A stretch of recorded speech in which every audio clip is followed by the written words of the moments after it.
Good morning, ma'am. Good morning, Aisha. Am I audible? Yes, ma'am. Okay, great. How are you? Fine, how are you? I'm fine, thank you. Okay, my dear students, in our last lecture, as you do know, we were having a look at some concepts regarding accruals. We had started discussing about accrued expenditure, prepaid expenditure, accrued income, and prepaid income. We had discussed about accrued and prepaid expenditures. Now today we are going to discuss about accrued and prepaid income. What is an accrued expenditure? Let's have a quick revision about that.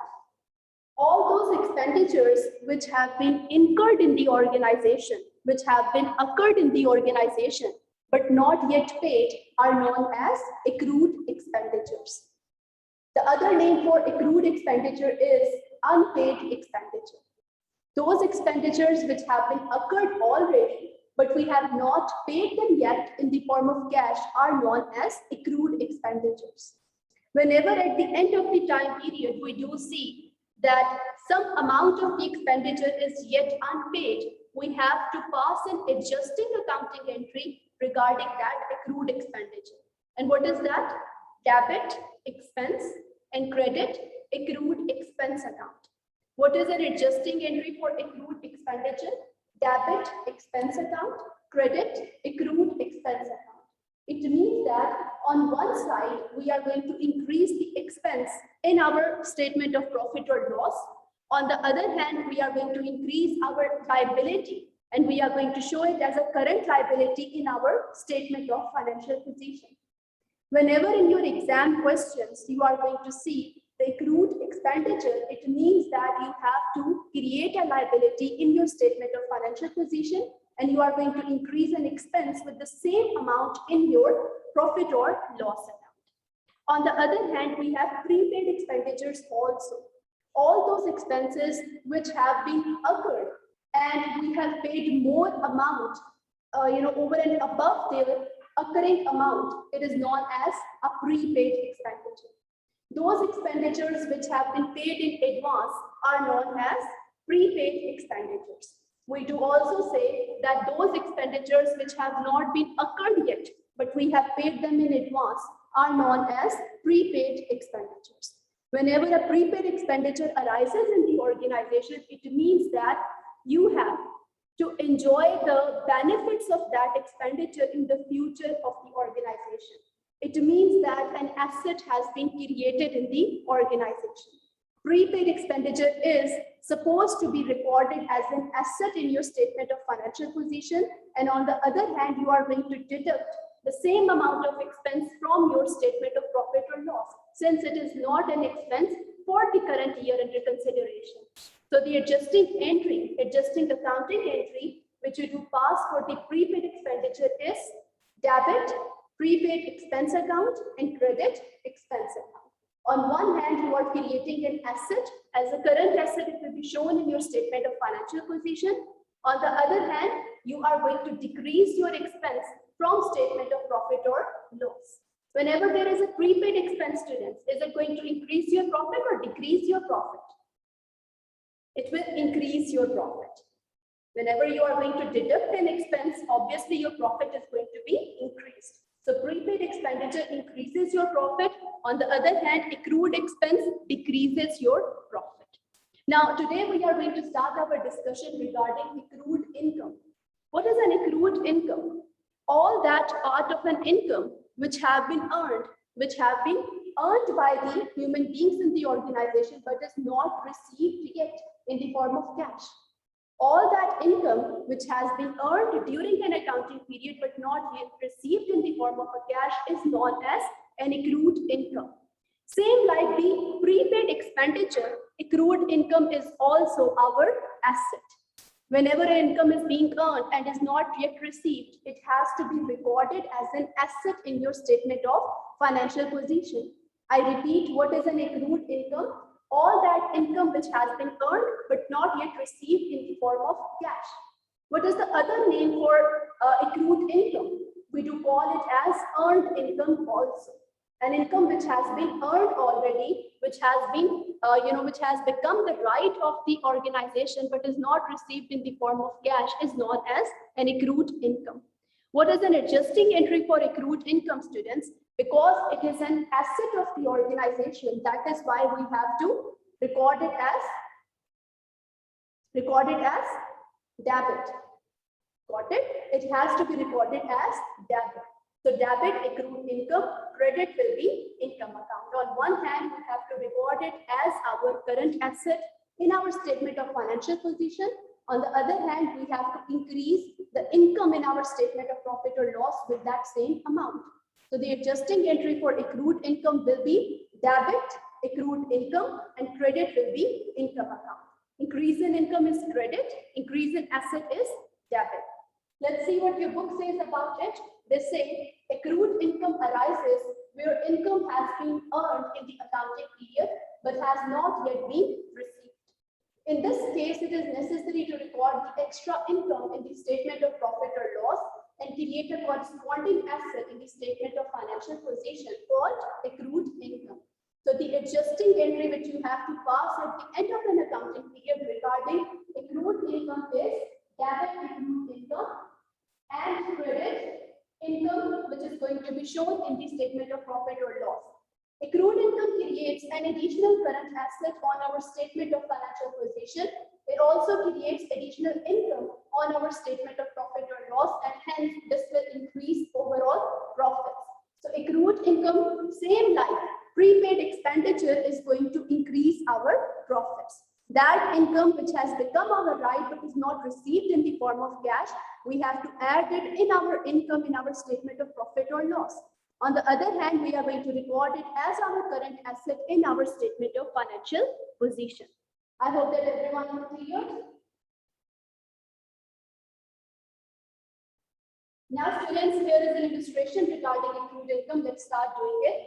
They are asking us what is the year-end asset and what is the bank interest income for the year. So whenever they are asking about the year-end asset, it means that at the end of the year, you are going to conclude that how much amount regarding income has to be recorded as your asset. So what is the year-end asset and what is the bank interest income for the year? The bank interest income for the year will be all that income which has become your right during the accounting period, whether received in the form of cash or not. Even you have received more than that, that above portion is not going to be recorded. If you have received lesser than that, that lesser part is going to be ignored. Full amount has to be recorded, which has become your right during an accounting period. And they are asking us to show the relevant entries in the ledger accounts as well. So you have to prepare the ledger accounts also for these accounting entries. Let's see the scenario. A business earns bank interest of $300 per month. $3,000 bank interest income has been received in the year to 31st December 2005. Students, if the year ending date is 31st December 2005, what is the year starting date? 1st January 2005. So all that income which has become your right during these 2 days will be recorded as an income in your statement of profit or loss. Whether received lesser than that or more than that, it's none of your concern. All that income which has been earned during these 2 days is your right to be recorded in the statement of profit or loss. Now to say a bank earns bank interest income of $300 per month, it means that for full year, how much interest has to be there? $3,600 is your right for full month. Now this 3,600 has to be recorded in statement of profit or loss, whether received in the form of cash or not. They also say 3,000 bank interest income has been received in the year to 31st December 2005. Your right has been $3,600, but you have received only $3,000. It means that how much accrued income is there? Accrued income is $3,600 minus $3,000, $600 is your accrued income. It has been earned but not yet received in the form of cash. So that has to be added in your relevant income in your statement of profit or loss. Got it? Now, on the other hand, the 600 has to be recorded as your current asset in your statement of financial position.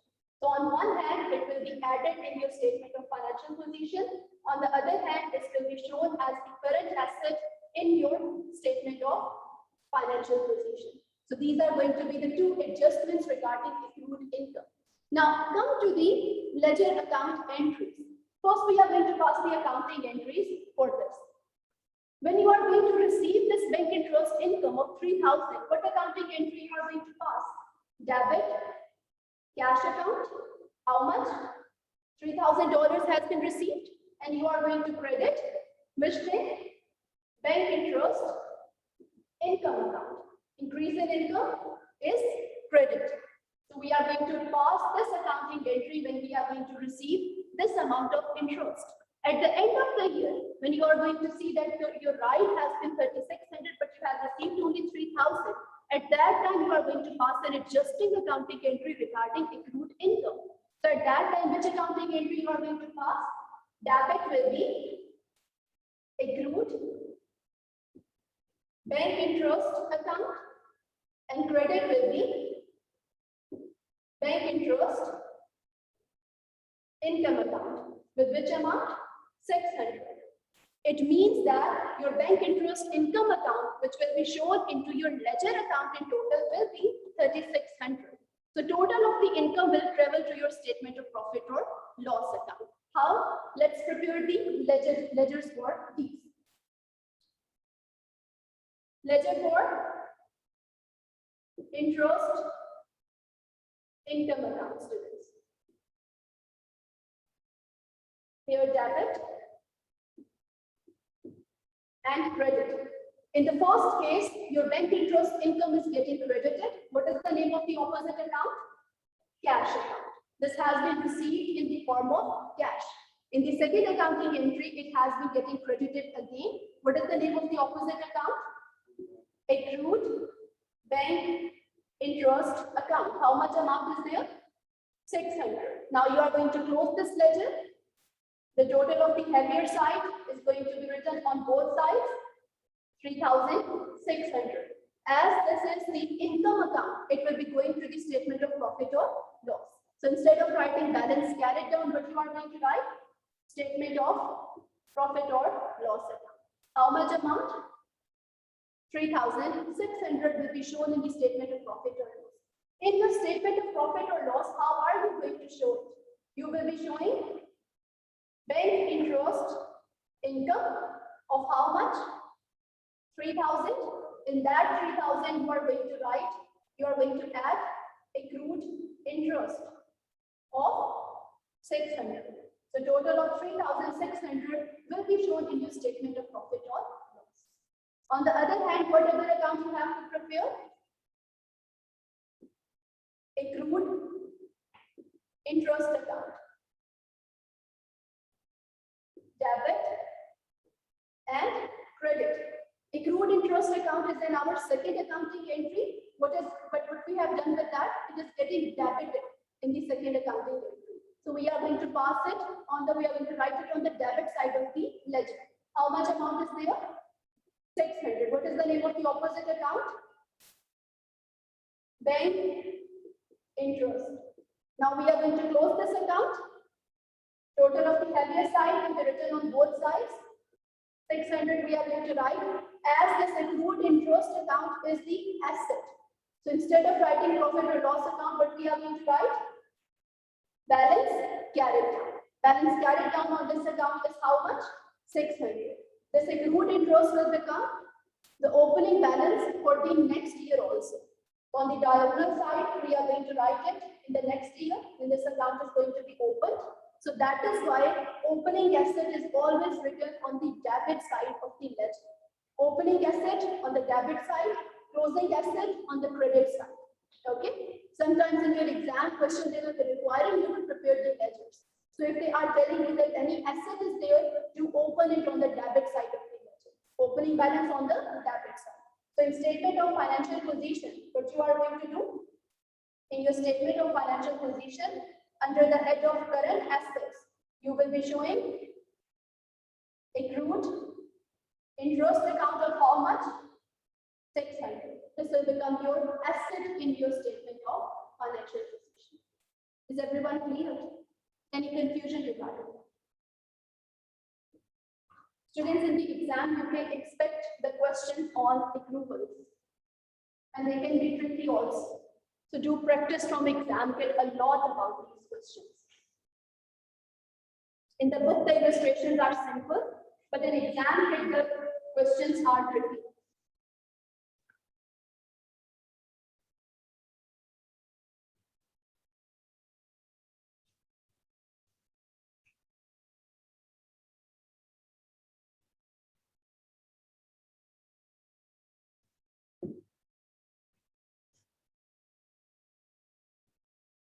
Okay, now students, we are going to discuss about prepaid income. What is a prepaid income? An income which is not earned, but you have received in advance. All of that income which has not been earned by the organization, but has been received in advance is known as a prepaid income. Prepaid income is also known as an unearned income, or we do also call it as pre-received income. I repeat, all that income which has not been earned by the organization but is received in advance is known as prepaid income. We do call it as pre-received income or unearned income also. Whenever any kind of income is not earned yet, but we have received it in advance, it means that it is not the right of the organization to be recorded yet. So we have to record it as our current liability in our statement of financial position, and in our current year statement of profit or loss, we are going to deduct the portion of unearned income. So what is an accounting entry of prepaid income or pre-received income? What is the accounting entry? What could be the accounting entry for that? Debit will be income account, credit will be prepaid income account. Because we are going to decrease the portion of the prepaid income from our statement of profit or loss. That is why decrease in income will be debit. On the credit side, because we have to record it as our current liability in our statement of financial position, that is why we do credit prepaid income account. So that is why the adjusting entry for prepaid income is debit, income account, credit, prepaid income account. Let's read it quickly. They say prepaid income arises where income has been received in the accounting period, but which relates to the next accounting period. So that is all that income which has been received in advance, which has not become your right for the current accounting period, but has been received in advance before to the relevant accounting period. In this case, it is necessary to remove the income not relating to the year from the statement of profit or loss and create a corresponding liability in the statement of financial position called prepaid income. In the exam question, they can give you any name regarding prepaid income. They can tell you about unearned income or pre-received income, they can also call it as. Then debit income, credit, prepaid income, which means that on one side, you are going to decrease that portion of the income from your statement of profit or loss. On the other hand, you are going to record it as your current liability in your statement of financial position. Now, let's see this illustration. The requirement of the question is what is the year-end liability and what is the rental income for the year, and show the relevant entries in the ledger account. So same requirements as before we are facing. Let's read the scenario. A business rents out a property at an income of 4,000 per month. 64,000 has been received in the year ended 31st December 2005. If the year ending date is 31st December 2005, it means that the year starting date is 1st January 2005. In the exam, please also adopt the same approach. First, write the year starting date so that you should not be confused. All that income which has been received in these 2 dates is your right. If you have received more than that, it's prepaid income. If you have received lesser than that, it's accrued income. So now they say a business rents out a property at an income of 4,000 per month. It means that for 12 months, it's $4,800. If you have received lesser than that, still you are going to record this amount in your statement of profit or loss. If you have received more than that, even then you are going to at least record this amount in your statement of profit or loss, because this is your right for this accounting period. This says 64,000 is Is it 48,000? 48,000? 64,000 has been received in the year ended 31st December 2005. Instead of receiving 48,000, you have received 64,000 in your year ending date. So how much is pre-received income? 16,000 is your unearned or prepaid or pre-received income. How much it is? 64,000 minus 48,000. It is $16,000. It is an income which is being received in advance. It has not become your right during an accounting period, but you have received it in advance. How much it is? 16,000. So what you are going to do with that? The 16,000 on one hand will be deducted from the statement of profit or loss from your relevant income.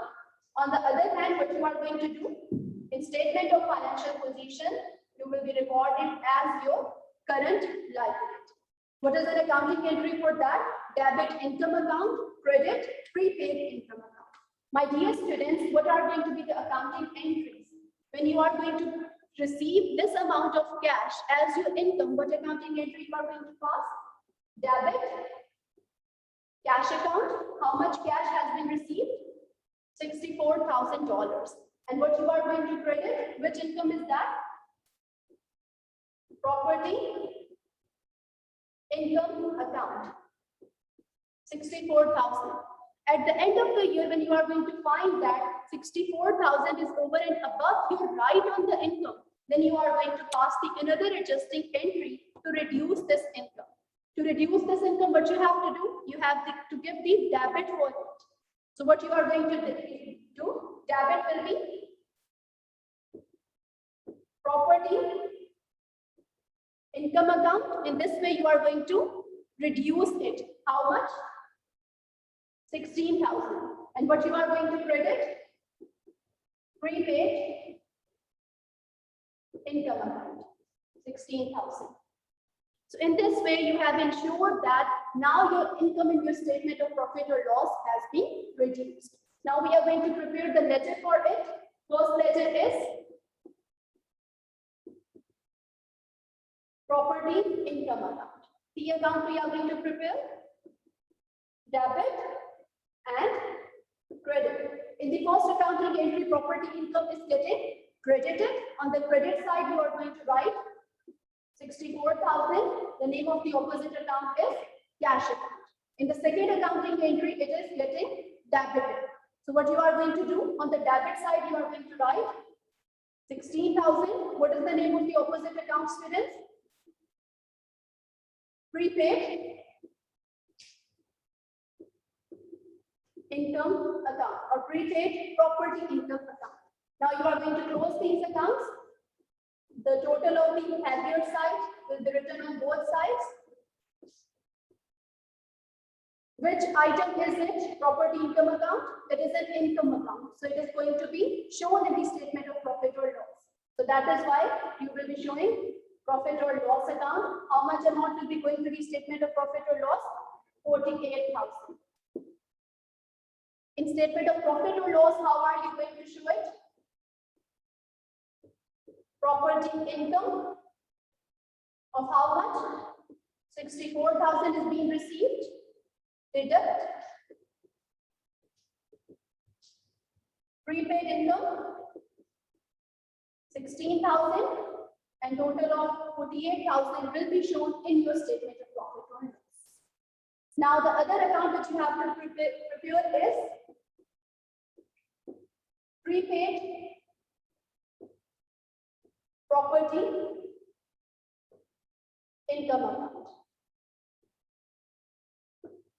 Debit, credit. Prepaid income is where, students? In the second accounting entry, it is getting credited. So on the credit side, you are going to write how much? 16,000. What is the name of the opposite account? Property income account. Total of the heavier side will be written on both sides. 16,000 16,000. As this prepaid property account is which account? Balance sheet item account. So we are going to write balance carried down. How much? 16,000. It will be opened in the next year. Balance brought down 16,000. It is our liability. So opening liability will always be shown on the credit side of the ledger. Closing liability on the debit side. It's written on the debit side, but actually it's a credit balance. We call it as credit balance. So that is why opening liability is always shown on the credit side. In statement of financial position, under the head of current liability, you will be showing prepaid income of how much? 16,000. This is how you are going to treat it. Now is everyone clear about it? Now to summarize the facts, we have discussed about 4 types of the accruals. Accrued expenditure,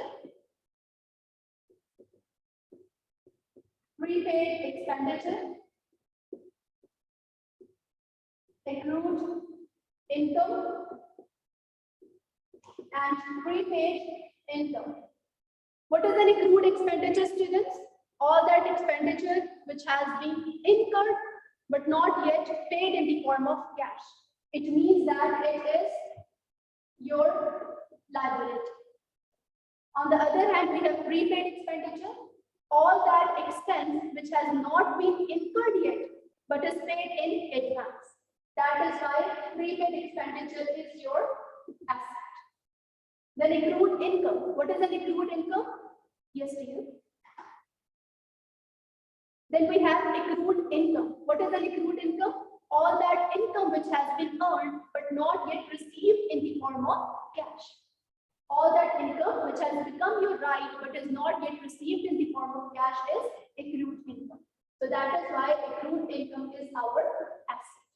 The last one is prepaid income. All that income which has not been earned yet but is received in the form of cash. It is unearned income, it is pre-received income. That is why it is our asset.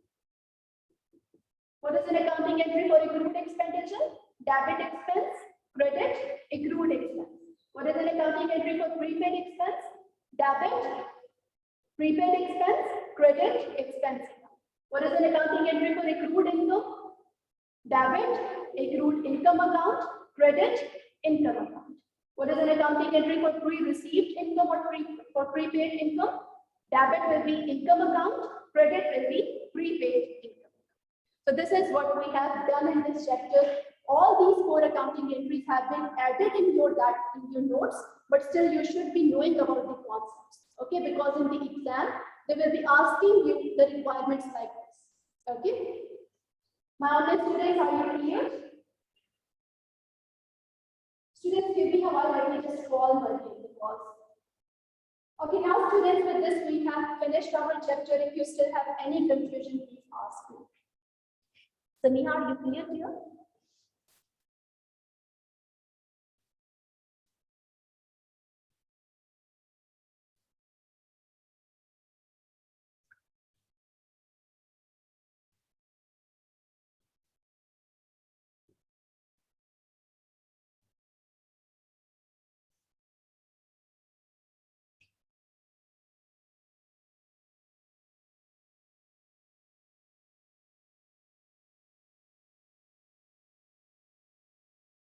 Okay, now students, we have a detailed understanding. What is levies rental income in the statement of profit or loss for the year ended 31st December 2005? In the exam, you might be facing the questions like this. What is the requirement? What is the levies rental income in the statement of profit or loss for the year ended 31st December 2005?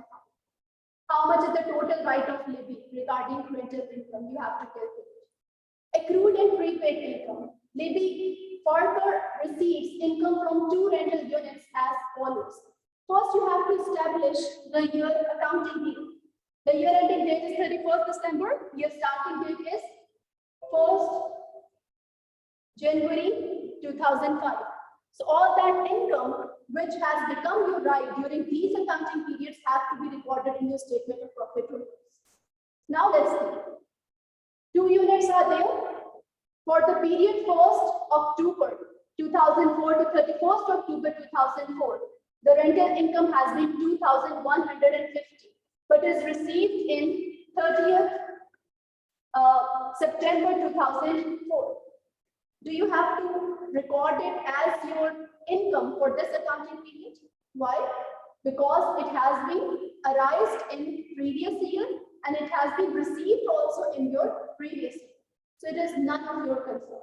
For unit 2, 1,300 has been the right and it has been received in 2nd of January 2005. Is it your right for current year? Why? Because it has been occurred. It has been the earning for this accounting period. So both of these are not going to be recorded.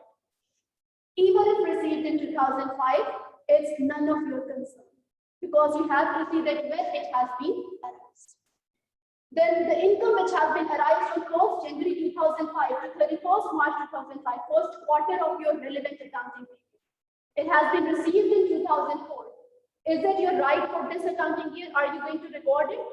Yes, because it has been arised in this accounting year. So whether received in the previous year, it's none of your concern. You are going to record it. For unit 2, again the same accounting period is there and it has been received on 4th April 2005. So we are going to record it as well.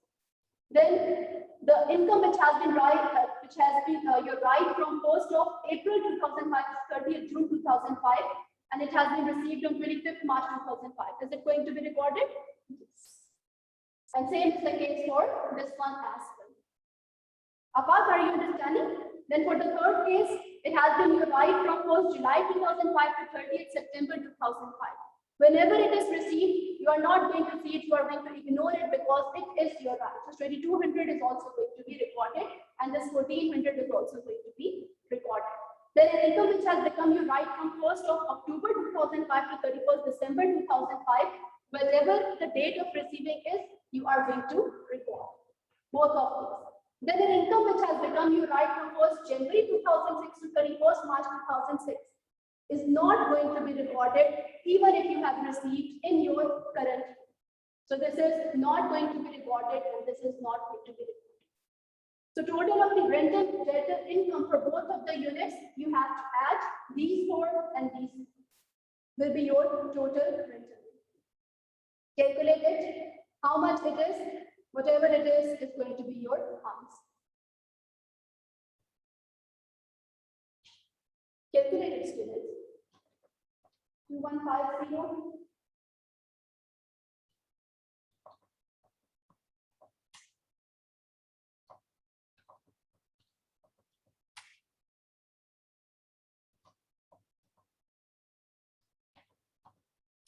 One for 100. Okay, so option D is the right.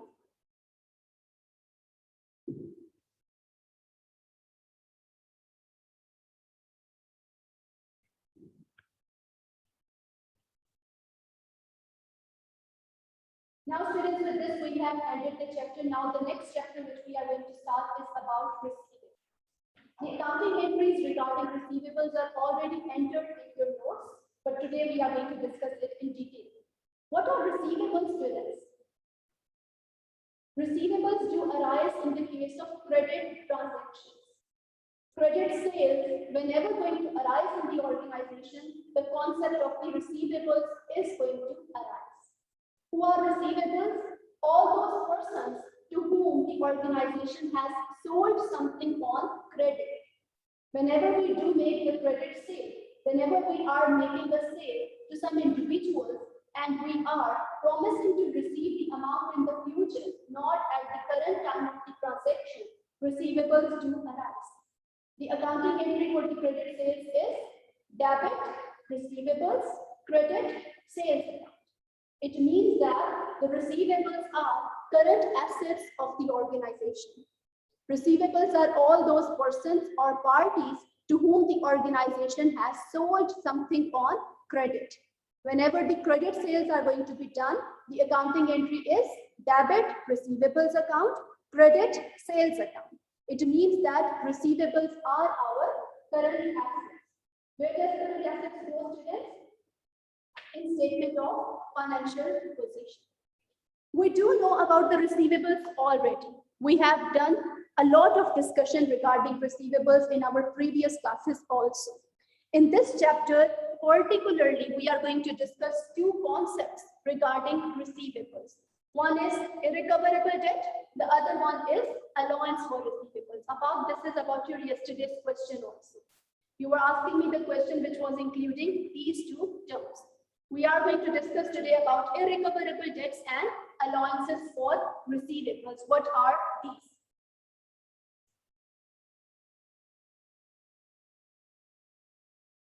First, let's have an overview of the total scenario. What happens in the organization in regards to the credit sales?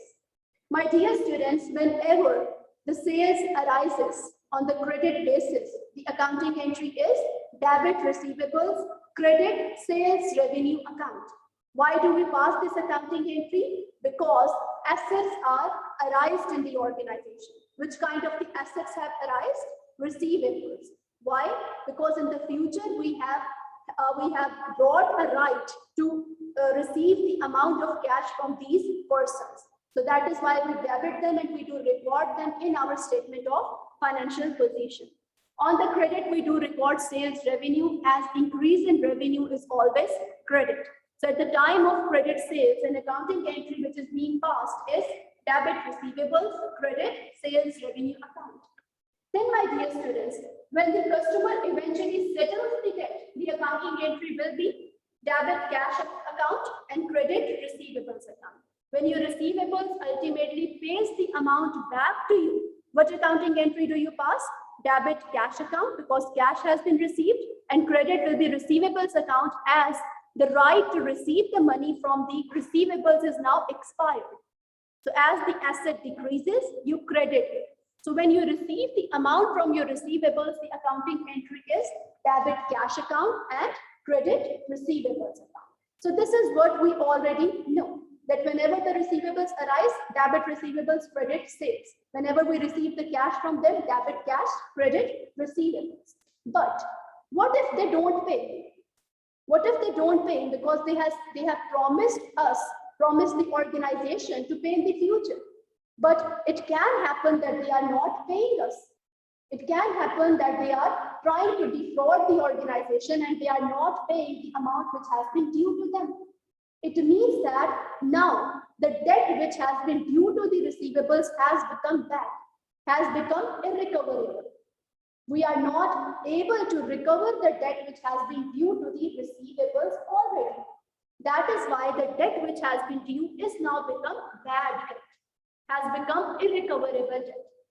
Now in that case, when the receivables are not going to pay the amount to us, what is going to happen?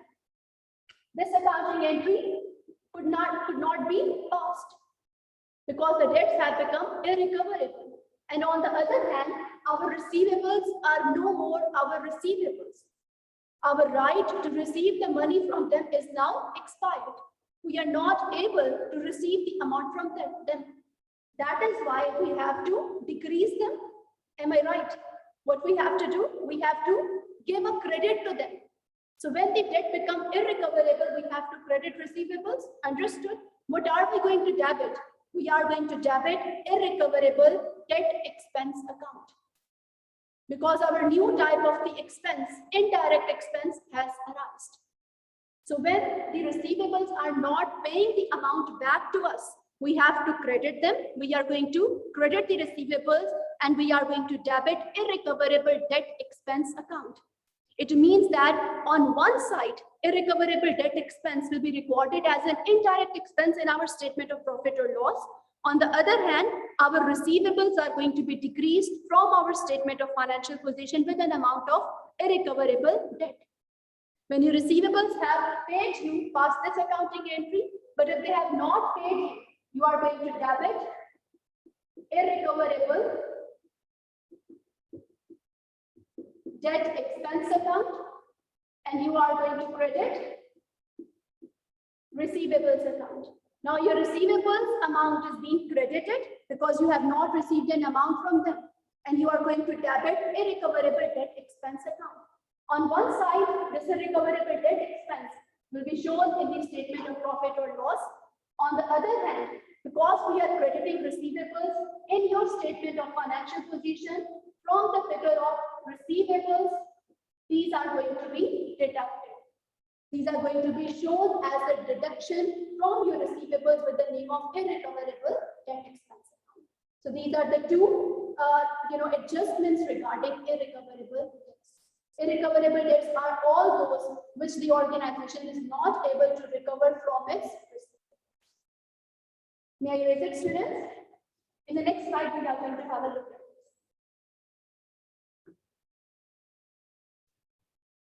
Good morning, William. How are you here?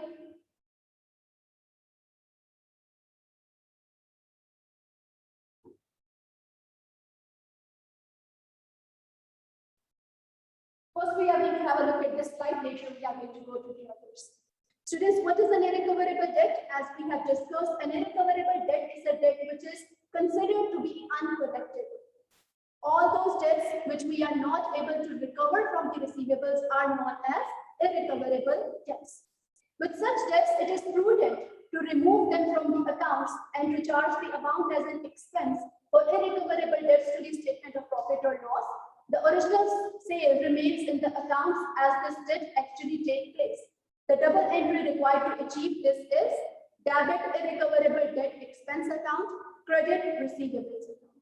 My dear students, the sales revenue which you have recorded already is not going to have any effect of these irrecoverable debts. When you are going to pass this accounting entry, is there any name of sales revenue in this accounting entry? It means that your sales revenue is going to be recorded as it is in your statement of profit or loss. How your profit is then going to be reduced? It is going to be recorded as irrecoverable debt expense in your indirect expenses. And in that way, that revenue, that profit is going to be reduced. Now, my dear students, the thing is that even the organization does know that maybe the debts are not going to be recovered if they are going to make the credit sales. Why are they interested to make the credit sales? It can happen that to those persons to whom we are selling the goods on credit, maybe in the future they are not going to pay us the amount back. It can happen. Then why the organization is interested to make the credit sales? Obviously, when the credit facilities are going to be given to the receivables, to the customers, they will be more interested to purchase the goods from the organization, and the profitability of the organization is going to increase. Am I right? The profitability of the organization is going to increase when they are offering the credit facilities to their customers. The customers will be knowing that the extra amount which they are saving from the credit purchases, they can use as the working capital in the organization anywhere else. Say, for example, to Samiha, I say that Samiha, you can purchase the things from me on credit basis and you can pay the amount to me in the future date. Now, Samiha would be interested to purchase the things from me because she knows that the amount which is not paid to me, which she is not going to pay me, can be used elsewhere by her. And in the future, he can pay back the amount back to me. It means that the working capital of the other person, the customer who is purchasing the things on the credit, can be increased. So the organizations are interested to sell the things, sell the goods on the credit to increase the profitability of the organization. What is profitability? Profit. The excess of income over to the expenses is profit. And income is always recorded on the accrual basis. Expenses are also recorded on accrual basis. The sales revenue is going to increase whether received in the form of cash or not. So whether credit sales are there or cash sales are there, they will be recorded in the sales revenue in your statement of profit or loss. So to increase profit of the organization, to increase more profitability, the organizations are interested to sell the goods on credit. What they say? The provision of credit facilities. There are some benefits of the credit facilities and there are some costs also. What are the costs? One of the major costs is in the form of irrecoverable debts. Let's see what they say. The majority of the businesses will sell to their customers on credit and state a defined time within which they must pay a credit period. So the period which they define under which all the customers have to pay back the due amount is known as a credit period. The main benefits and costs of doing so are as follows. What are the benefits? The business may be able to enter new markets. When they are offering the credit facilities, it means that new markets can be explored by the businesses now. In order to increase the market share, the organizations can offer the credit facility. There is possibility of increased sales. Obviously, when the credit facilities are going to be offered, customers will be more attracted towards the organization.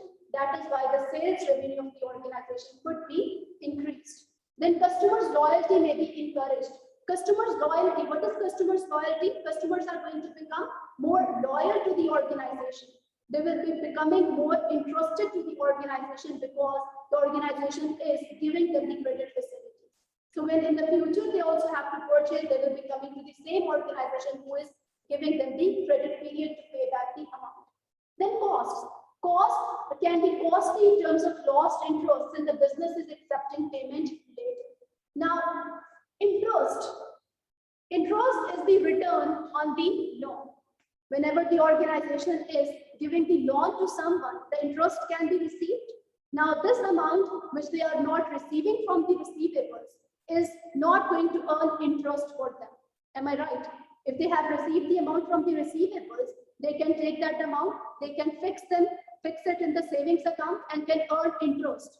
But because receivables have not paid them the amount yet, that is why the interest which they could earn on that particular amount is lost. So that is the opportunity cost. That is the opportunity. In the terms of finance, we do call it as opportunity cost. That is the benefit foregone by increasing the profitability. That opportunity cost the organization has to incur. Then cash flows of the business may deteriorate. What are the cash flows? The cash received and the cash paid makes the total cash flow. When the organization is not receiving the cash from the receivables, the liquidity of the organization is going to automatically deteriorate because cash is not being received from the receivables in time. And there is a potential risk of irrecoverable debts. The highest cost which can be faced by the organization is in the form of irrecoverable debts, which we have discussed. Now, my dear students, we are going to learn about the term of aged receivable analysis as well. What is the meaning of aged receivable? Have you ever encountered a situation where you or your elders have received statement of accounts from some other party? From time to time, those organizations from whom we have received something on credit, they will be sending you the statement of accounts. Statement of accounts tells us that how much amount is due towards the third party. In statement of accounts, all the debts which have been taken, all the amount which is due to some other party is being written. Say, for example, Saniha is my customer and she purchases the things from me on frequent basis, and on credit basis, she purchases the things. On 1st January, she has purchased something, she has not paid. On 1st February, she has purchased, not paid. On 1st March, she has paid. She has received something and she has not paid. It means now on the 3 dates, her debt is due on my side. I will be writing all of her debts on the statement of accounts and I will be sending it to her. It means that I am trying to make her acknowledge that this much amount of debt is due to me and she has to pay it back. Now in the organizations, the same thing happens. The statement of account is continuously being sent to the receivables of the organization. And those receivables which are who have not paid the amount back to the organization for quite a long period of time have become aged for the organization. So the organizations are going to continuously monitor that how much credit period has been taken by certain employees to pay back the amount. Those receivables which are not taking any of the cash discounts from the organization and those who are delaying the payments to the organization very frequently have become aged for the organization. So the organizations on the frequent and continuous basis are going to analyze their aged receivables. So this is known as aged receivables analysis. What your book says about it? They say when credit facilities are offered, it is normal for the business to maintain an aged receivables analysis. Analysis is usually a list ordered by name showing how much each customer owes and how old their debts are. The credit control function of a business uses the analysis to keep track of outstanding debts and follow up on any that are overdue. Timely collection of debts improves cash flow and reduces the risk of them becoming irrecoverable. The more the debt becomes old, the lesser the chances of it to be recoverable are present. So when the aged receivables are there are higher chances that the debts which are due to them are now going to become irrecoverable. That is why it is the responsibility of the credit department of the organization to continuously review the receivables. Okay, now what are credit limits? When the organizations do offer the credit to their customers, they do limit it as well. They do give the certain date, certain deadline to pay back the amount to the organization. The time in which the receivables have to pay back the amount to the organization is known as credit limit. Say, for example, if Hizar is purchasing something from me, I will be telling him maybe that after 1 month, Hizar, you have to pay back the amount to me. That 1 month is the credit limit which I have given to Hizar. So that is the credit limit. It is the time period in which the customer has to return the due amount to the organization. Now, credit limit. It is also normal for a business to set a credit limit for each customer. This is the maximum amount of credit that the business is willing to provide. Okay. On the other hand, there is amount of the credit limit as well. Timing of the credit can be limited also, and the amount up to which the credit can be taken by the customers can also be limited. So say, for example, I can limit that up to $1,000 only every customer credit can be given. Above that amount, no credit is available. So once this credit limit is going to be reached, more credit is not going to be offered to the particular customer. The use of the credit limit may reduce the risk to business of irrecoverable debts by limiting the amount stored on credit, help builds up the trust of the new customer, and to be the part of the credit control strategy of the business. So when we are setting the credit limits, it reduces the chances of the debts, the chances of the more debts which are going to be irrecoverable. Now, students, we have discussed about the irrecoverable debt and we have discussed about the accounting entry regarding that. Here is understanding number 1. They are asking us to calculate the effect in the financial statements of writing off these debts as irrecoverable. May I please request you to solve this understanding by yourself? You have to calculate the effect in the financial statements of writing off these debts as recoverable. By financial statements, they are meaning to ask the effect in statement of profit or loss and in statement of financial position. Please pass the accounting entries also for the given data.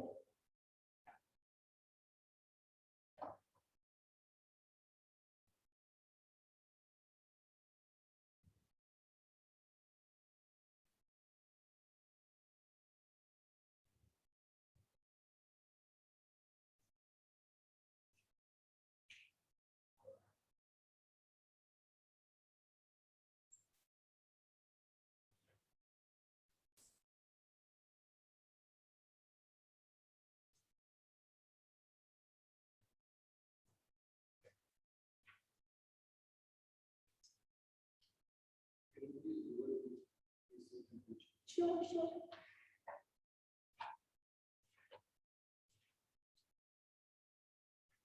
Should I switch it off? Is it what you want? Should I switch it off?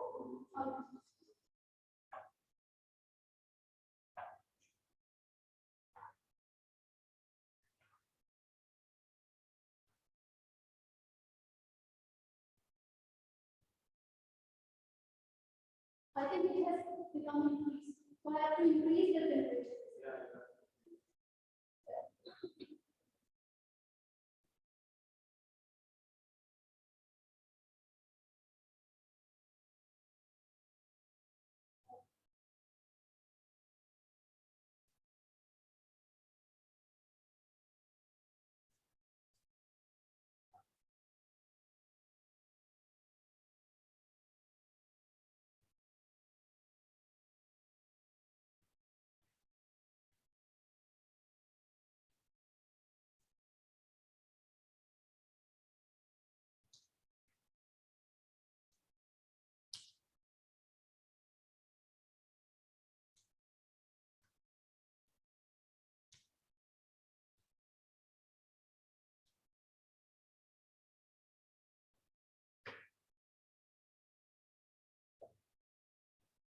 Students, there are two recoverable debts, Mr. Zion and Mr. Jones. Is it? So what are going to be the accounting entries for them? Debit, irrecoverable debt expense account with an amount of $790. Credit will be receivables. Which receivable? Mr. Zion. With an amount of 790. For the other receivable, again,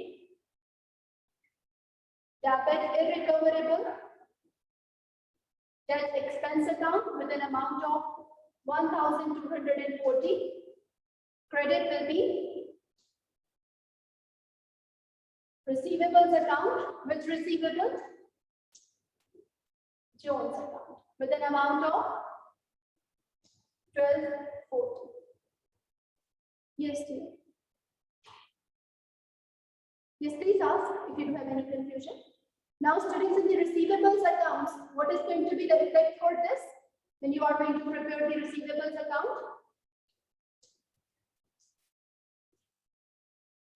The total balance in the receivables account, balance brought down, has been how much? 45,000. In the first accounting entry, receivables are getting credited. Is it? With how much amount? 790. The name of the opposite account is how much? The name of the opposite account is which? Irrecoverable debt expense account. In the other entry also, it is getting credited with an amount of 1,240. The name of the opposite account is irrecoverable debt expense account. We are going to close it. The balance of the heavier side, the total of the heavier side is going to be written on both sides. 45,000. Receivables account is our asset. That is why we are going to write balance carried down.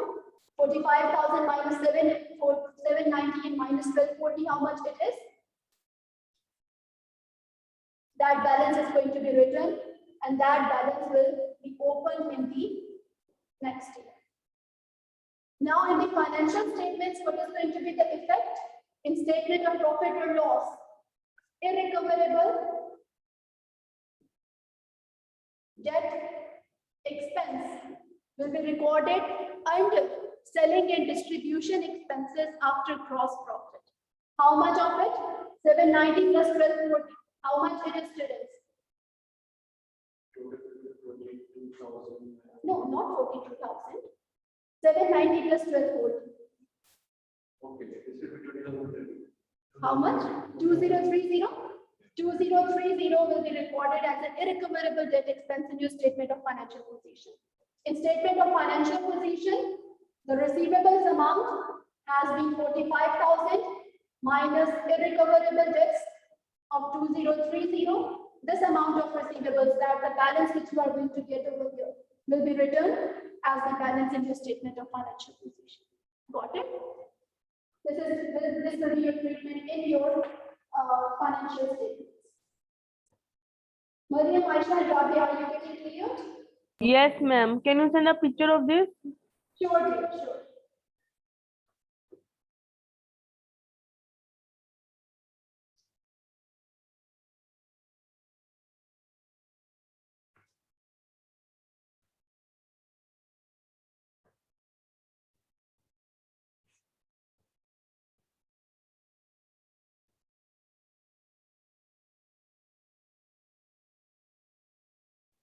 Shall we move on, students? Okay, now students, sometimes what happens,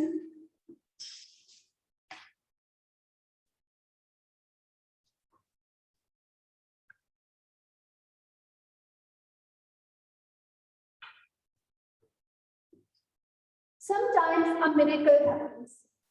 And what happens in that miracle, that those debts which have been recorded as irrecoverable becomes recovered. Sometimes the debtor, the receivable, which has made your payment to be lingered on for quite a long period of time, arises suddenly, and he or she says that here is your amount, I want to pay you back. In that case, the irrecoverable debts becomes recovered. So in that case, obviously, organization has to record them back in your financial statements. What you are going to do with that? Obviously, cash is being received. You are going to debit cash. But what are you going to credit now? Are you going to credit receivables? What are you going to credit? Are you going to credit sales revenue? What are you going to credit? Irrecoverable debt expense account. Those irrecoverable debts which have been debited as the expense before are now going to be credited. So in that case, when you are going to recover your irrecoverable debt expense account, you are going to debit cash because cash has been received from your debtors, from your receivables back, and you are going to credit irrecoverable debts recovered account. That is your accounting entry in the case of irrecoverable debts recovered. What they say, let's see. When a debt is written off, the double entry is irrecoverable debt expense account, credit receivables account.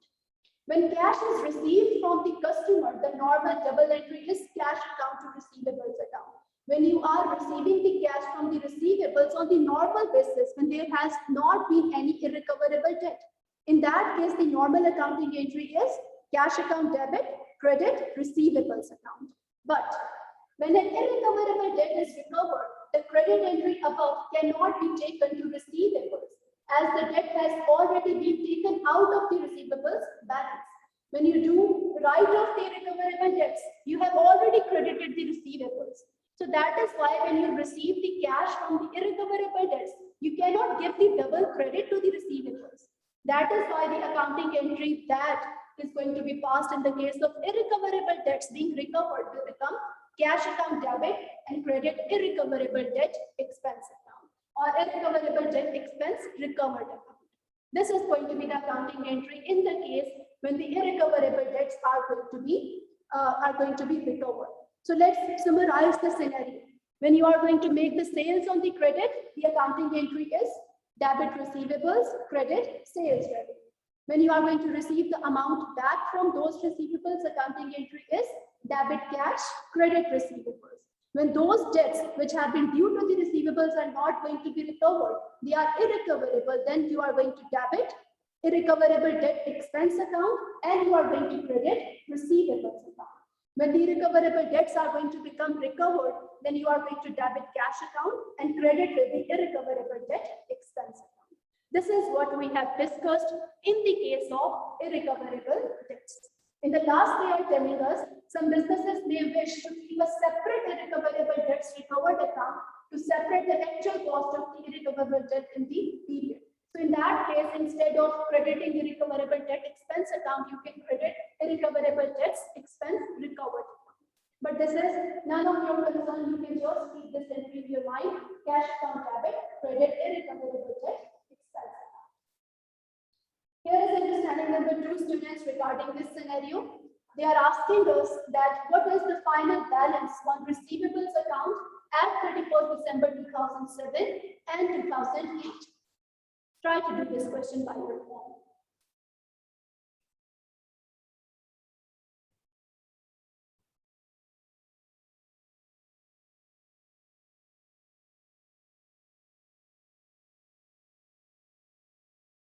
Simply make the receivables account for 2007 and for 2008. The closing balance for 2007 for receivables will become the opening balance of receivables for 2008.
Shall we start doing it together, students? Have you read the scenario? Do you want to try it by yourself first? Okay. Celia Jones had receivables of 3,655 at 31st December 2007.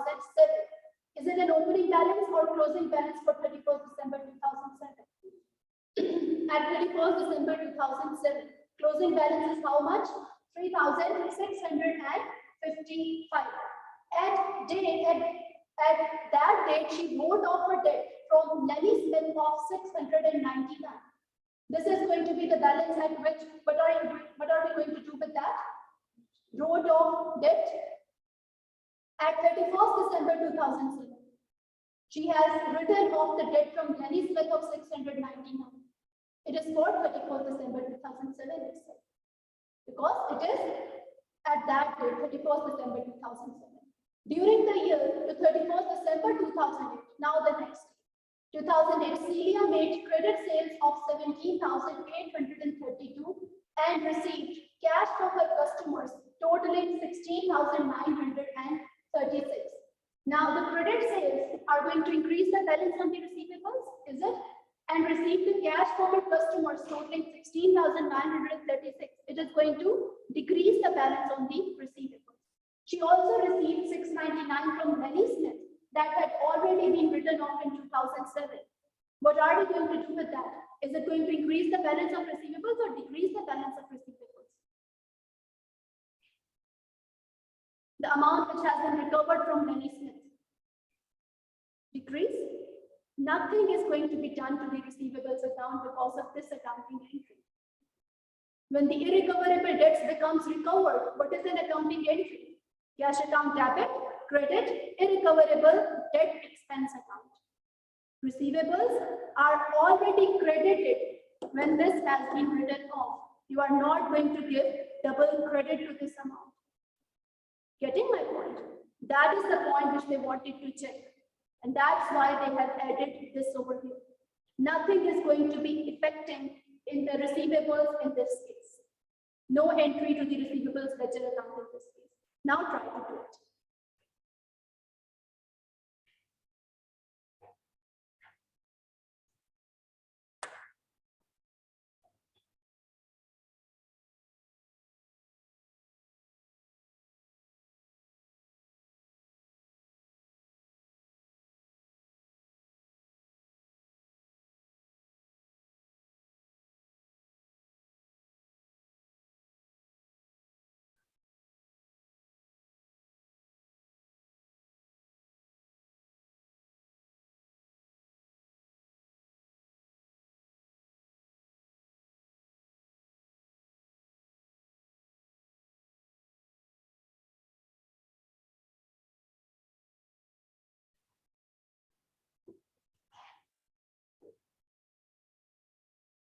How much balance have you got for 31st December for receivables? 2956. Okay, very good. And what about the next year then? Okay, 2956 plus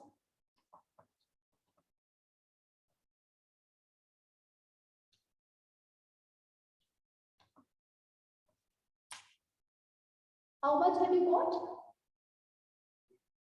3852. Yes, very good. So option A is the right one. 3852 and 2956. Has every student got the same? My online students, have you got the right answer as option A? Celia Jones had receivables of 3,655 at 31st December 2007. Now, what initial mistake the students can do over here? They can simply write it balance, carried down on the credit side. That is going to be considered as the opening balance for 31st December 2007 because they have added the next sentence over here as at that date, she wrote off her debt from Lenny Smith of 699. So the balance carried down, opening balance for this one has been 3,655 at that date when the irrecoverable debt has been written off 699. The closing balance has become how much? 3,655 minus 699. It's 2,956. Got it? This balance will be brought down, which will become the opening balance for the next year. Balance carried down, sorry, brought down for this year will be how much? 2,956. In this year, they say during the year to 31st December 2008, Celia made credit sales of 17,832. For this entry, what will be the accounting entry? Debit, receivables, credit, sales. Since we are debiting receivables, 17,832 will be written over here. What is the name of the opposite account? Sales. Is it? Then they say, and received cash from the customers totaling 16,936. The accounting entry is cash account debit, credit, receivables. Receivables are getting credited, 16,936. What is the name of the opposite account? Cash account. Clear? Then they say she also received 699 from Nelly Smith that had already been written off in 2007. No effect on the receivables account because we had already given a credit to them. This has already been shown in this balance. We are not going to give double credit. The accounting entry for that is cash account debit, credit, irrecoverable debt expense account. So irrecoverable debt expense account is going to be changed by this, not receivables account. Nothing is going to be done over here. Now we are going to close it. How much it is in total? 17,832 plus 2,956. The total is 207,888. And we are going to deduct this cash account from this. The balance will be 3,852. This is what we do. Now this balance will be brought down. It will become opening balance for the next. Clear? Yes, my online students, are you clear?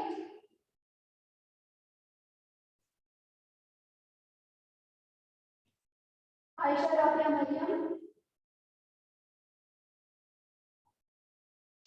Yes, ma'am. Are you clear? Yes, ma'am. Oh, great.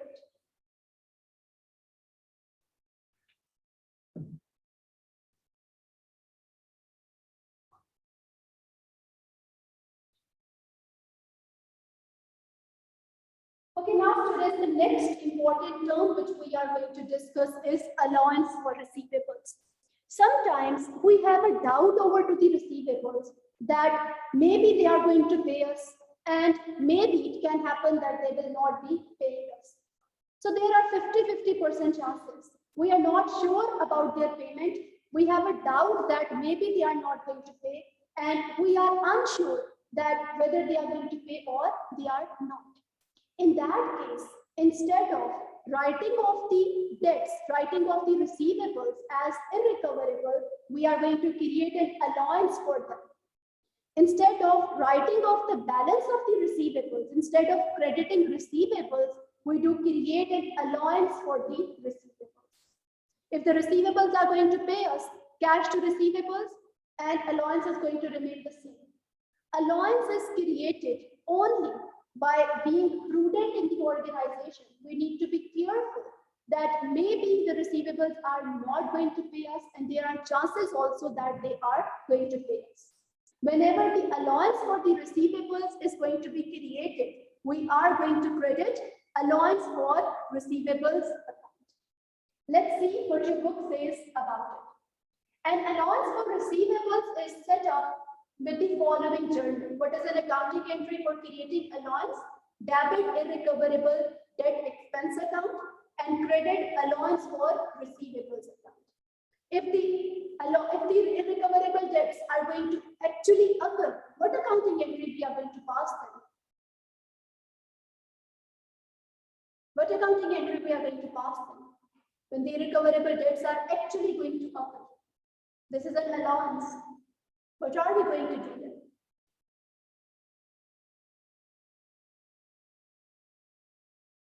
We are going to credit receivables In actual, when actually recoverable debts are going to occur, and we are going to debit allowance for receivables. Okay.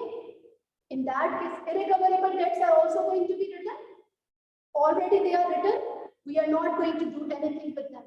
Now, actually, if the recoverable debts are going to occur, we are going to decrease this allowance and we are going to credit receivables in actual. By creating an allowance, what do we want to make sure? That we are not crediting receivables. We are not making their balance low because they have not actually been occurred. Once they are going to occur, only then we are going to credit receivables. Anyhow, this is not touched in your syllabus. Whenever the allowance is going to be created, we are going to pass this accounting entry, debit irrecoverable debt expense account and credit receivables, allowance for receivables account. If in the next year, there are some more receivables about which we are unsure that they are not going to pay us, again, the same accounting entry is going to be passed in order to increase the allowance. If, say, for example, in the next year, now we see that some of the receivables are coming back to us. There are chances that they are going to pay us the amount back. We are going to pass the reverse accounting entry. Debit allowance for the receivables, credit irrecoverable debt expense account. So when the allowance is going to be increased, pass the same accounting entry. When the allowance is decreased, pass the reverse accounting entry. What they say, let's see. An allowance for receivables is set up with the following journal: debit irrecoverable debt expense account, credit allowance for receivables account. Please make sure that you know that regarding allowance also, there is no effect on the receivables account. Only when irrecoverable debt is going to be written off, then receivables account is going to be affected. Debit irrecoverable debt expense account, credit receivables. Irrecoverable debt recovered or allowance for receivables is not going to have any effect on the receivables account. If there is already an allowance for receivables in the account, opening allowance, only a movement in allowance is charged to the statement of profit or loss, closing allowance less opening allowance. As the allowance can increase or decrease, there may be a debit or a credit in the irrecoverable debt account, so the above journal entry may be reversed. So whenever there is an increase in allowance, we are going to pass the same accounting entry. Whenever there is a decrease in allowance, we are going to pass the reverse accounting. Have a look at this understanding, students. The requirement of the question is, what is the amount charged to John's statement of profit or loss for irrecoverable debt expense in the year ended 31st December 2006? What will be the effect of irrecoverable debts on both the statement of profit or loss and the statement of financial position? Try to do this question by yourself, students.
Aren't you people understanding? Do you want me to do this? Okay. John still has an opening balance at 1st January 2006 on his trade receivables account. Let's make the receivables account.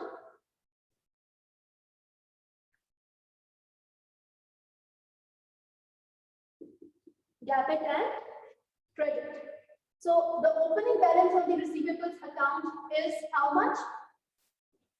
68,000.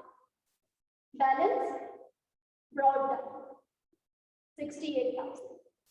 John still has an opening balance on 1st January 2006 on his trade receivables account and allowance for receivables account of 68,000 and 3,400 respectively. So we can prepare the allowance for receivable account as well.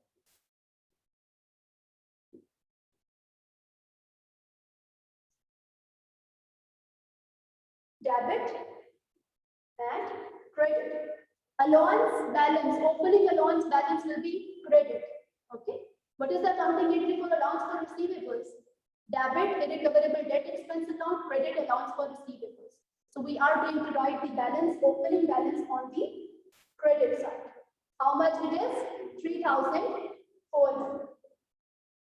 During the year to 31st December 2006, John made a credit sales of 354,000.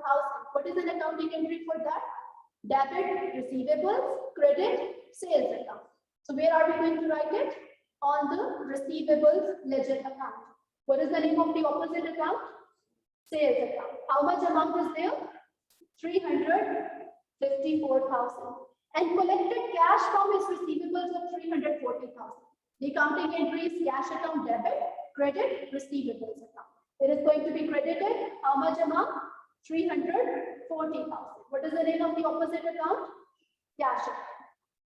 At 31st December 2006, John Stamp reviewed his receivables listing and acknowledged that he is unlikely ever to receive debts totaling $2,000. These are irrecoverable debts. What is an accounting entry for irrecoverable debts? Debit, irrecoverable debt expense account, credit, receivables account. Because he is very sure that he is not going to receive the amount back from them. These are to be written off as irrecoverable. So we are going to write them on the credit side because accounting entries, irrecoverable debt expense account, debit, credit, receivables account. How much amount is there? 2,000. What is the name of the opposite account? Irrecoverable debt expense account. Then they say, in addition, at that he estimated that amounts totaling 4,000 were overdue and that an allowance for receivable was required to cover these amounts. When an allowance for receivable is going to be created, what is an accounting entry? Debit, irrecoverable debt expense account, credit, allowance for receivables account. No touch you are going to give to the receivables account. On the credit side, you are going to create an allowance. How much is that? Let me just read this line once again. In addition, at that date, he estimated that amounts totaling 4,000 were overdue and that an allowance for receivables was required to cover these amounts. Already 3,400 balance is present on your allowance for receivables account. It means that there is an increase in allowance. At the end of the year, he has found now this allowance has to become 4,000 instead of 3,400. What accounting entry you are going to pass? Debit, irrecoverable debt expense account with an amount of how much? 600, not total 4,000. 600 is going to be created as an allowance and you are going to credit allowance for receivables account, 600 amount. In that way, the credit of the allowance for receivable account is going to be increased by 600. How much? What is the name of the opposite account? Irrecoverable debt expense account. Got it? You are going to close it. The total of the ledger side is going to be written 4,000. 4,000. Here, this is balance carried down. On this account is 4,000. This allowance for the receivables ultimately goes to the statement of financial position and the movements in it are recorded in statement of profit or loss. How we are going to see anyhow. Close this account as well. How much is the total, students? 354,000 plus 68,000. Calculate. 422,000.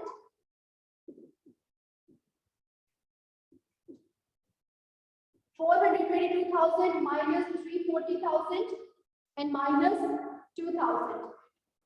It is 1918. 42,000.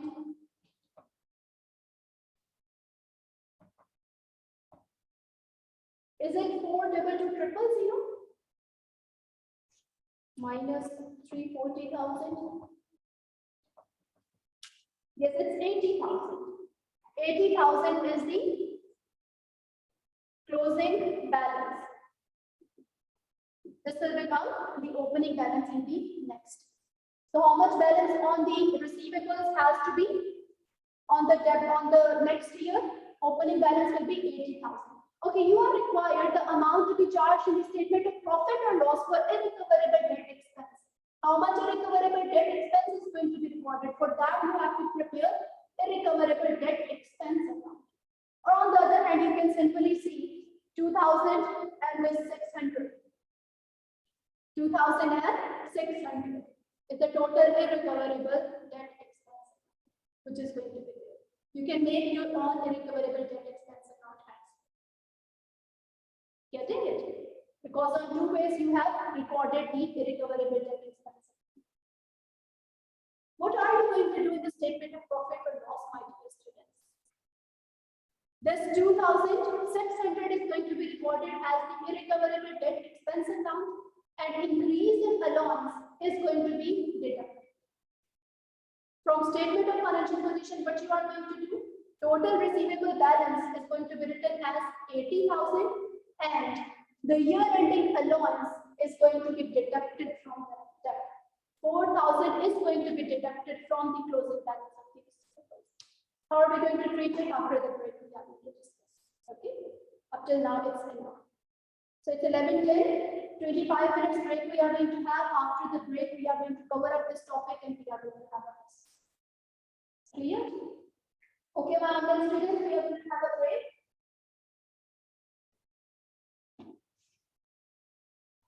After 25 minutes, we are going to join. Okay, ma'am. Okay. Where is our mark? Okay, my dear students, we were finishing this understanding before to the break. As you do know that we have calculated the figure for irrecoverable debts, which we have to show in our statement of profit or loss account. Basically, when we are actually writing off an irrecoverable debt, the accounting entry is debit irrecoverable debt expense account, and we do credit receivables account. On the other hand, when we are creating an allowance on the receivables account, again, the accounting entry is debit irrecoverable debt expense account, credit allowance for receivables account.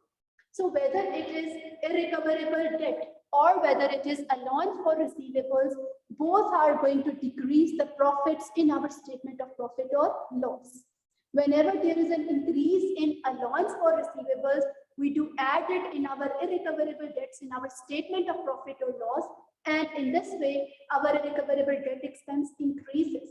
Say, for example, in this case, what has happened actually, there have been irrecoverable debts of how much? 2,000 irrecoverable debts have been there. On the other hand, we had to increase our allowance for receivables.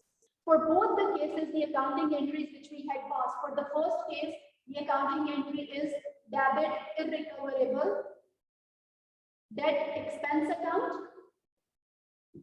with an amount of $2,000 and credit receivables account with an amount of 2,000. For increasing the allowance for receivables, the accounting entry has been debit irrecoverable debt expense account with an amount of 600. You need to be careful regarding that. That there is an increase in allowance only because already the balance on the receivable allowance for receivable account has been 3,400. So the increase is going to be recorded and credit will be, what is going to be credit? Allowance for receivables account with an amount of 600. Now in statement of profit or loss, what is going to occur because of this? Irrecoverable debt expense is going to be recorded for 2,000. Together with that, increase in allowance has to be recorded.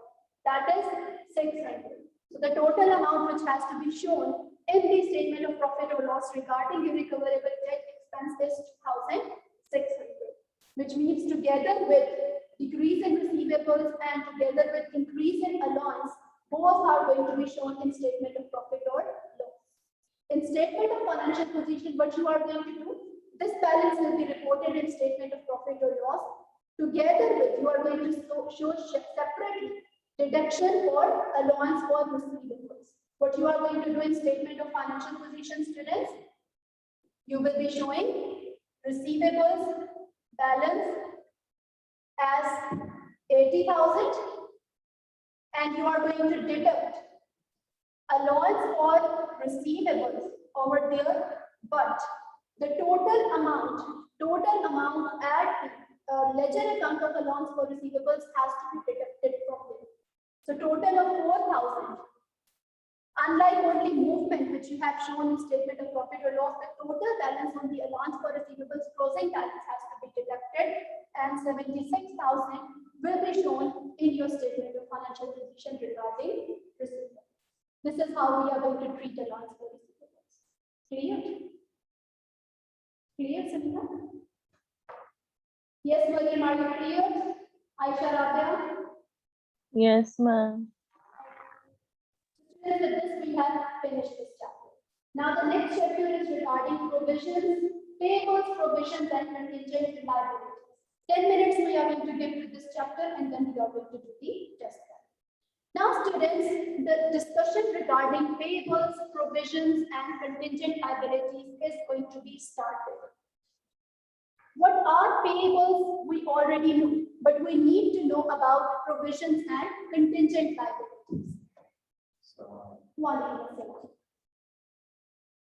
are payables? We do already know. What are payables? Payables are all those persons from whom the organization has purchased something on credit. Contrary to receivables, payables are those persons or parties from whom the organization has purchased something on credit and promised to pay them in the future. So basically, payables are obligations or liabilities of the organization. These are the liabilities or responsibilities or obligations of the organization which have to be fulfilled in the future. Payables are considered as current liabilities of the organization. What is the recognition of liability? We have to show it in our statement of financial position. We do show the assets and liabilities in our statement of financial position. When you do purchase something on credit, what is an accounting entry? Debit, purchases account, credit, payables account. It means that you are creating a liability. What is a provision and contingent liabilities? There is a separate standard to deal with those. We do call it as IS 37, provisions, contingent liabilities, and contingent assets. There is a separate international accounting standard which deals with provisions and contingent liabilities. So in this chapter, basically, we are going to read about IS 37.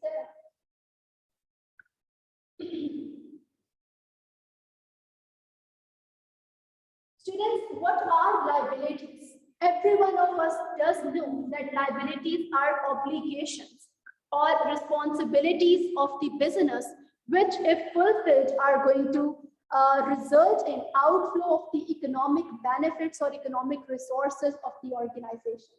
Whenever we do fulfill a liability, what happens? The cash outflows from the organization. Cash is basically economic resource, which as a result of fulfillment of liability outflows from the organization. So we do say that liabilities are all those present obligations which have arisen due to the past events and which if fulfilled are going to result in the outflow of the economic benefits or economic resources from the organization. This is the definition which has been provided to us by IS 1. That is a liability. Now, under liability, we do know that there are two basic categories, current and non-current liability. These are the classifications on the basis of timing of fulfillment of a liability. Current liability is the one which has to be fulfilled within 1 year of the accounting period. Non-current liability is the one which has to be fulfilled after the accounting period. Now, liabilities of uncertain timing and amount.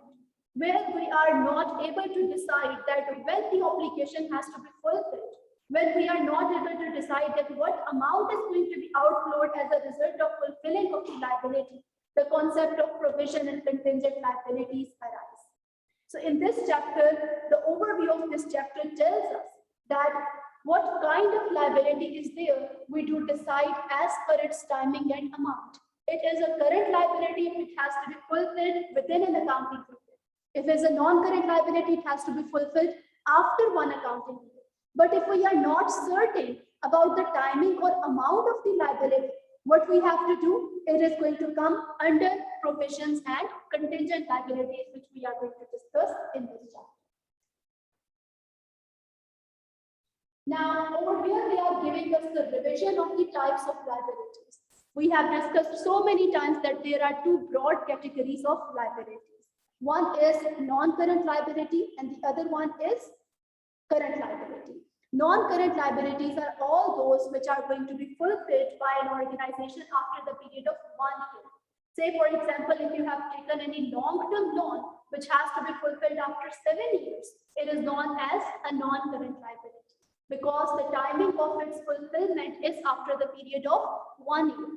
On the other hand, we have current liabilities. These are the liabilities which have to be fulfilled within an accounting year. Within an accounting year means that in 1 year, at least it has to be fulfilled. That is known as a current liability. Say, for example, any short-term loan, if the organization has taken, it is known as a current liability. We do have payables also, or if in the organization there are bills payable, or say, for example, bank overdraft. All these are the categories of current liabilities. So over here, they have discussed about the definition, small definition of a liability and its classification. Now, my dear students, let's revise the definition of liability. As per IS 1 and as per IS 37, what is a liability? They say it's a present obligation of the entity arising from the past events. My dear students, over here in this part of the sentence itself, there is a discussion which has to be done. A present obligation means that at the present time, the obligation has to be fulfilled. So it is a present obligation of the entity arising from the past event. That past event can be the constructive obligation or the other obligation. Say, for example, sometimes an obligation is arising due to the agreement between two parties. One party is the person who has to fulfill the liability. Other person is that who is giving the services or who is giving the goods or services. So the obligation sometimes is arising because of the agreement between two parties. On the other hand, sometimes there is no agreement, but there is a constructive obligation. There is an implied obligation. Say, for example, if the organization from its past history has done few things which has given now, which has arised some kind of expectation in the minds of the others that to them also the organization is going to show the same behavior. That is known as a constructive obligation. Say, for example, if you do go to the grocery shop and over there you see that whenever the customers are returning the goods back to the organization, they are giving them the refund. Now, there is no contract between you and the organization that they will be giving you the refund for the goods return. But because you have seen that such thing is happening in that organization, it means that the expectation in your mind has arisen that even if you are going to return the goods, the refund will be given to you. That is the constructive obligation of the organization now. So the past event can be a legal obligation or the constructive obligation. If it is arising because of the agreement or the contract, it is a legal obligation. On the other hand, if it is just because of the behavior of the organization, it is an implied or constructive obligation. So a present obligation of the entity arising from the past event, the settlement of which is expected to result in an outflow of the entity of resources embodied like economic benefits. So if the liability or the obligation is going to be fulfilled, it will result in the outflow of economic benefits from the organization. Why is it necessary to understand the definition of liability over here in IS 37? Because when we are going to discuss about provisions and contingent liabilities, they are also the form of liabilities, but they are different from the payables or the other kind of the liabilities, because they involve uncertain timing or amount which has to be outflow. So what they say? They say the obligation must be capable of being reliably measured. The obligation may be a legal obligation or the constructive obligation. According to IS 37, a constructive obligation may be established by an entity having established or published policies and practices which create a valid expectation on the part of the others that will act in a certain way. Now, my dear students, they have explained the meaning of constructive obligation over here, which we have discussed. Now, quickly, let's have a look at the definition of provision. What is a provision, students? Provision is always going to be recognized on the basis of the prudence concept. What is the prudence concept? It tells us that while recording the accounting entries in the books of the accounts, the organizations need to be careful. All the foreseeable losses have to be recorded in the books of accounts, not the foreseeable profits. If the organization is foreseeing that any loss can occur in the future, and the chances of it are very high, it has to recognize a liability right now. If the organization is foreseeing a profit that it can occur in the future, organization is not going to record it in its books of accounts. So a provision is a liability of uncertain timing and amount. When in the organizations we are uncertain about the timing or the amount of a liability, we call it as a provision. Let's see quickly what your book says about it. A provision is defined as a liability of uncertain timing or amount. For example, an entity may face a legal obligation for a breach of health and safety law. The likely repercussion is that it may be fined if the court judgment is made against them. The timing and severity of the fine will be decided by the court at some future date. The key question is, should the entity reflect this information in its financial statements? If, say, for example, the organization has done something wrong, and maybe the customers have filed a suit against the organization. So in that case, the organization might think that they are going to lose the court case and the obligation is going to arise. There might be a foreseeable loss in the future. So they are going to consider that whether they have to recognize this as a liability in their books of accounts or not. What are the conditions which needs to be fulfilled in order to record this foreseeable losses in their books of accounts? Obviously, when it's a foreseeable loss and nothing of the condition is being fulfilled, we are not going to record it as a liability in our books of accounts. In order to record a provision as a liability in our books of accounts, there must be some conditions which need to be fulfilled.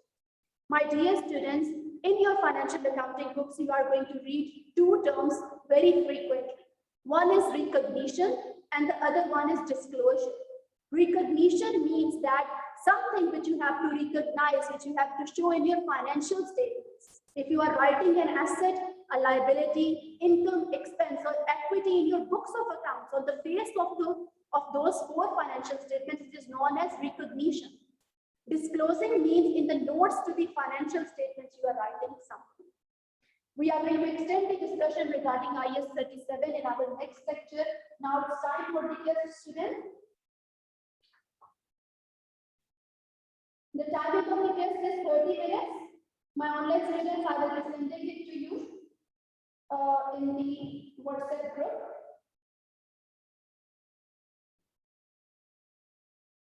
Aisha, Rabia, and Mariam, you have secured full marks in our last test. So I hope that you people have not seen any of the answers from you. Okay? Okay, ma'am. You owe me a little bit of trust. Thank you, ma'am. Thank you, ma'am. Not be having a little bit because obviously this assessment is just for your practice. So stay calm and just see that how much you are lacking. So don't take any help or support, do it by yourself. I trust you, but still, I'm informing you. Sure, ma'am.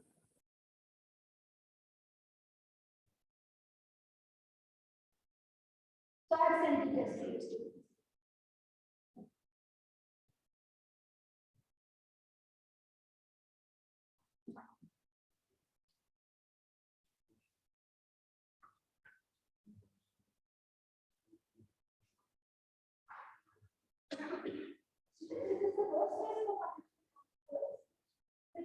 Please mention in the first test journal entries.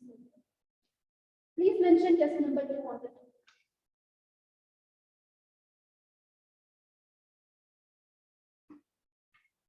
Ma'am, we will start now, right? Yes. Yes, please. Okay, ma'am. Okay, ma'am. Thank you. You're welcome.